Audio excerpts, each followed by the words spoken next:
السلام علیکم ناظرین، میں طارق اسماعیل ساگر آپ کی خدمت میں دجالی فتنے کی اگلی قسط کے ساتھ حاضر ہوں۔ ناظرین کرام، اگر آپ ہالی ووڈ کی فلموں کا کچھ شغف رکھتے ہیں تو آپ بورن آئیڈینٹی فلم سے ضرور آشنا ہوں گے۔ اس کے میرے خیال 3 پارٹس بن چکے ہیں۔ کسی نے مجھے بتایا، میں نے تو نہیں دیکھا، کہ بورن 2018 کے نام سے اس کا چوتھا بھی کوئی پارٹ آ گیا ہے۔ بہرحال اچھا، میں نے آپ کو اس کی مثال فلم کی اس لیے دی ہے، یقیناً آپ میں سے زیادہ تر لوگوں نے اس کا کوئی نہ کوئی پارٹ، پہلا دوسرا تیسرے میں تو لازماً کوئی نہ کوئی آپ نے فلم دیکھی ہوگی۔ ہر فلم ایک مکمل کہانی بھی ہے۔ ناظرین کرام، آپ نے اگر ڈیٹا بیس انفارمیشن کو سمجھنا ہونا تو یہ فلم دیکھیں۔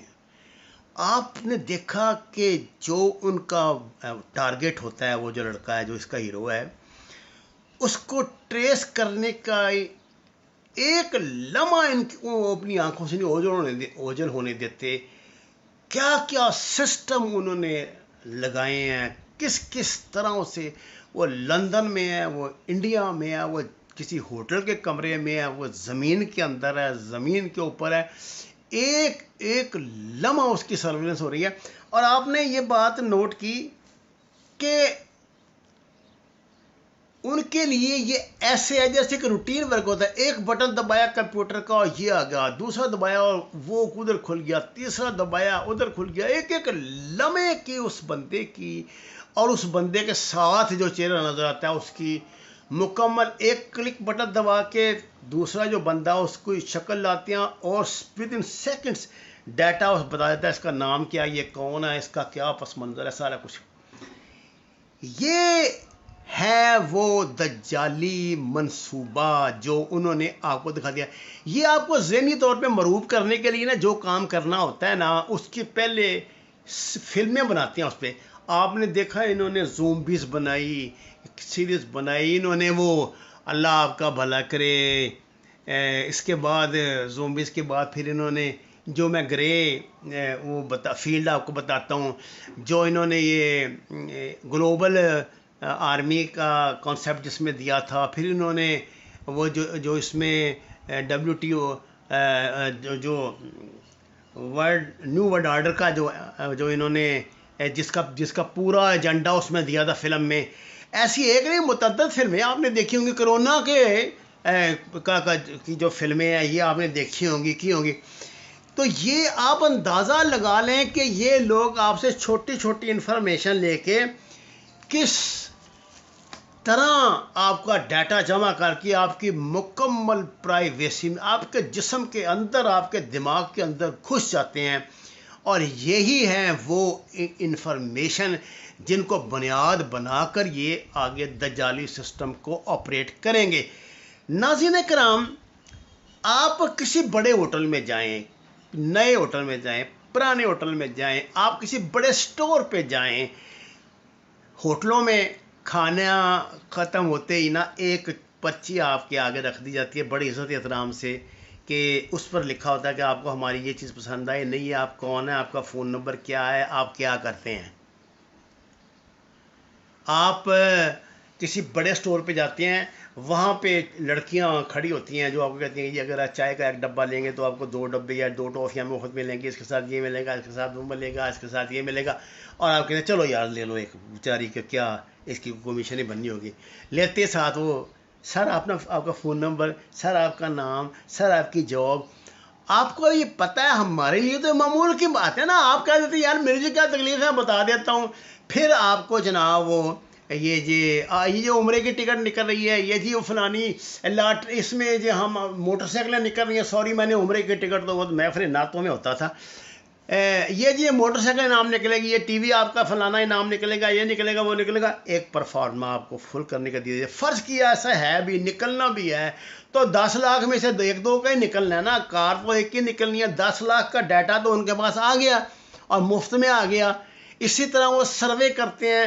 جب بھی آپ کو کوئی سروے پوچھنی ہے انہوں نے کہ اس مرتبہ جی گرمی کیسی پڑی ہے, ٹھنڈ کیسی پڑی ہے, تو آپ کا پورا گھر کا نمبر, آپ کا بزنس, آپ کے بچے, آپ کا یہ, آپ کا وہ, یہ پھر جو سینسس ہوتا ہے ہمارا, یہ جو رائے شماری ہوتی ہے ہماری, یہ جو دوسرے معاملات ہوتے ہیں, یعنی ہزاروں لاکھوں طریقے ہیں. ہزاروں طریقے تو میں لازماً کہہ سکتا ہوں ہیں.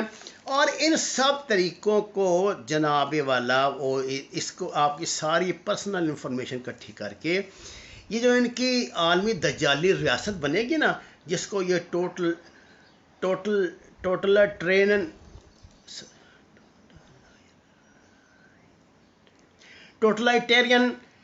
اسٹیٹ کہیں گے, ٹوٹلائٹیرین اسٹیٹ اس کو وہ کہتے ہیں, اس کے لیے وہ جمع کر رہے ہیں. اچھا جی, آپ کا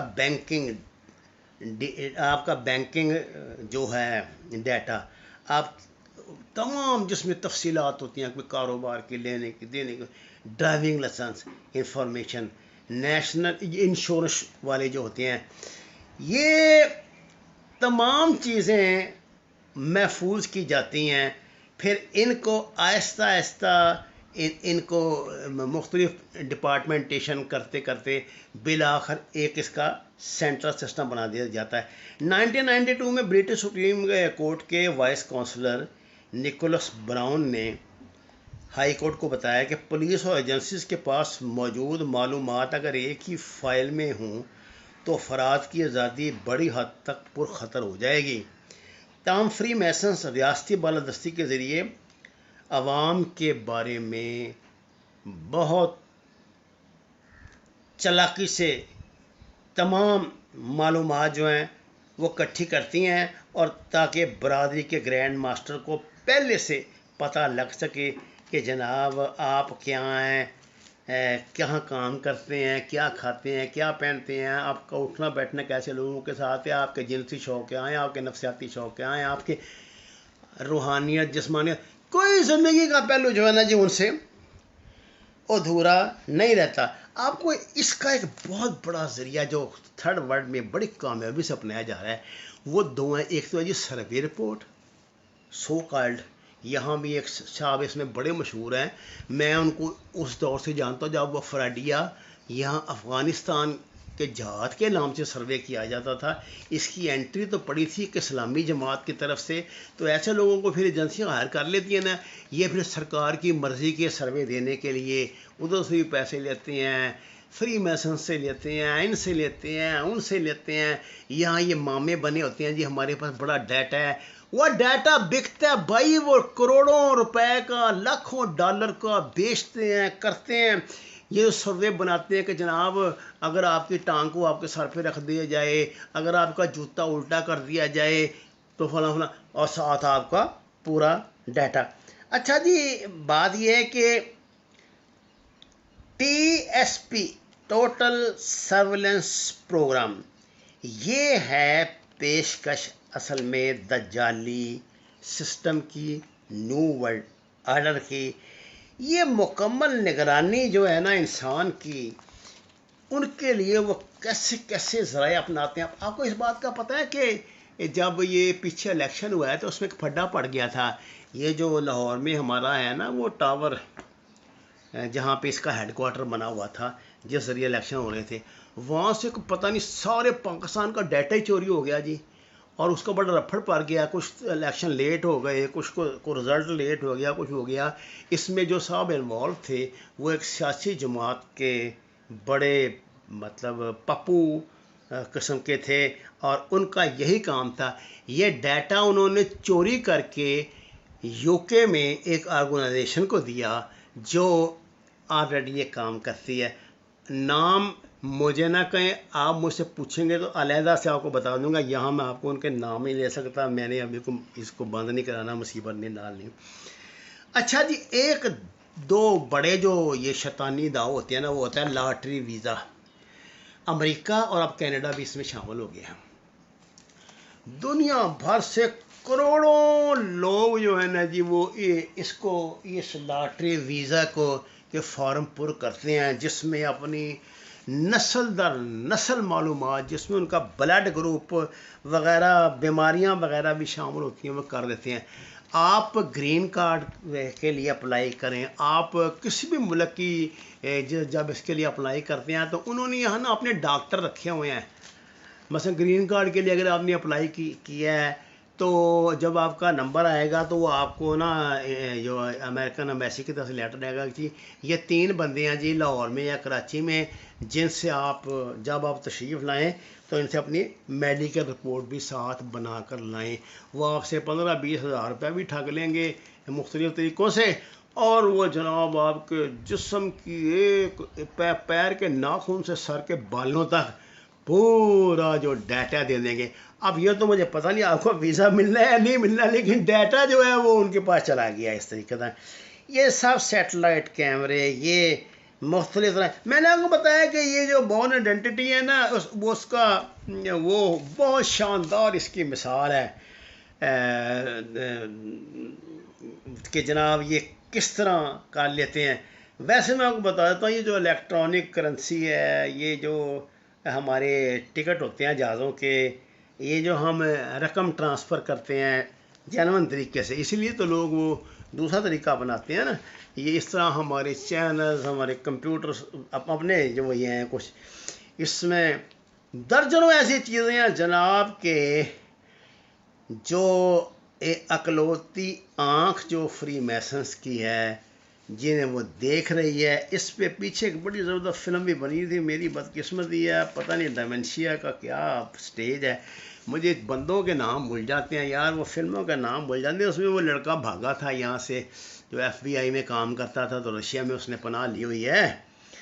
پھر وہ جس نے وہ چلائی ہوئی تھی ایک جو یہ انفارمیشن وہ لیک کرتا تھا، وکی لیکس جس نے بنائی ہوئی تھی، پھر اس نے کسی ادھر سفارت خانے میں پناہ لے لی تھی UK میں، اندر ہی بیچارہ پتہ نہیں 3-4 سال سے گھسا ہوگا، پیچھے سنا اس کو غریب کو بھی پکڑ لیا ہے۔ یہ سب ایسے درجنوں طریقے اور ہیں جو میرے علم میں نہیں ہوں گے، آپ کے شاید علم میں ہوں۔ مجھے تو یہ پتہ ہے کہ جو دنیا کے بڑے ایڈوانس ایئرپورٹ ہیں نا، جب آپ وہاں سے مثلا میں چلے آپ کو دبئی کی مثال دیتا ہوں۔ اب دبئی ہمارا آپ کو ہوتا ہے ہزاروں پاکستانی، بلکہ 1 لاکھ بھی میں کہہ دوں تو زیادتی نہیں ہوگی، 1 مہینے میں آتے جاتے ہیں وہاں سے۔ آپ کو پتا ہے جو پاکستان کی فلائٹیں آتی ہیں، ان کا ڈیک جو ہوتا ہے نا، جو آپ جہاں انہوں نے جہاں سے وہ لینڈ کر کے جو ان کو جگہ دی جاتی ہے، جہاں سے انہوں نے جو جہاز کی سواریوں میں باہر نکلنا ہے، وہ سب سے آخر والا جو ہوتا ہے نا گیٹ، وہ ہوتا ہے۔ اب وہاں سے آپ چلنا شروع کرتے ہیں تو قریباً آپ کو میرا خیال ہے 15 سے 20 منٹ لگتے ہیں امیگریشن تک پہنچنے میں۔ یہ 15-20 منٹ کہیں آپ کو پیدل چلنا پڑتا ہے، کہیں وہ برقی سیڑھیاں چلتی ہیں، کہیں وہ جو بیلٹ چلنے لگتی ہے، لیکن آپ کو پتہ ہے کہ اس 15-20 منٹ میں آپ کے جسم کا ایک ریشہ سکین ہو چکا ہوتا ہے۔ اگر آپ کے پاس کوئی ناجائز چیز ہے، کوئی منشیات ہیں، کوئی لینا دینا ہے، تو کمپلیٹ سکیننگ ان کے پاس ہو چکی ہے۔ اس لیے آپ نے دیکھا ہے کہ وہاں جب آپ جاتے ہیں دبئی میں تو وہ آپ کا سامان زیادہ تر چیک نہیں کرتے، وہ صرف جو مشتبہ لوگ ہوتے ہیں نا ان کا سامان کھلواتے ہیں، یا صرف کاروائی ڈالنے کے لیے کھلواتے ہیں، ادروائز سب کچھ ان کے علم میں ہوتا ہے۔ یہی نہیں ہوتا ہے، آپ ہیتھرو پہ جائیں، گیٹ وے پہ جائیں، آپ JFK پہ جائیں، دنیا کے جس ایئرپورٹ پہ آپ لینڈ کریں نا، پاکستانی فلائٹ، تھرڈ ورلڈ کی جو فلائٹیں ہیں، ان کو قریباً آخری ڈیک دیتے ہیں تاکہ زیادہ سے زیادہ سکیننگ جو ہے نا وہ آپ کی کر سکیں اور آپ کو وہ چیزیں ان تک پہنچ سکیں۔ ناظرین کرام، یہ بڑا اب یہ بنیادی معلومات جب تک ان کو حاصل ہو جائیں گی تو ان کی ہر چیز تک رسائی ہو جائے گی۔ اگلی قسم میں آپ کو باقی تفصیلات بتاؤں گا۔ وما علینا الا البلاغ المبین۔